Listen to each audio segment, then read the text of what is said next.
இந்த வீடியோவில் என்ன பார்க்குறோம்னா, கிள்ளியூர் சட்டமன்ற தொகுதி கன்னியாகுமரி மாவட்டத்தில் உள்ள ஒரு சட்டமன்ற தொகுதி தான் கிள்ளியூர் சட்டமன்ற தொகுதி. காங்கிரஸ் கட்சி 2021 வெற்றி பெற்றிருக்காங்க. கிள்ளியூர் சட்டமன்ற தொகுதியில் ராஜேஷ்குமார் அவர்கள் போட்டியிட்டு 1,01,501 ஓட்டு 1,01,541 ஓட்டு வாங்கியிருக்காங்க. 59.76% ஓட்டு வாங்கி கிள்ளியூர் சட்டமன்ற தொகுதியில் காங்கிரஸ் கட்சி வெற்றி பெற்றிருக்கு 2021.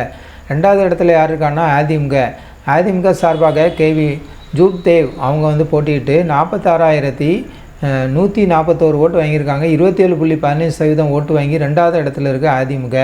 மூன்றாவது இடத்துல யார் இருக்காங்கன்னா நாம் தமிழர் கட்சி சார்பாக பீட்டர் அவர்கள் போட்டியிட்டு 14,571 ஓட்டு வாங்கி 8.58% ஓட்டு வாங்கி தொடர்ச்சியாக எல்லா தொகுதியிலுமே மேக்சிமம் மூன்றாவது இடத்துல வந்துட்டுருக்காங்க. நாம் தமிழர் கட்சியை நம்ம பார்க்குறோம். 2021 கிள்ளியூர் சட்டமன்ற தொகுதியில் காங்கிரஸ் கட்சி வெற்றி பெற்றிருக்கிறது நம்ம இந்த வீடியோவில் பார்க்குறோம்.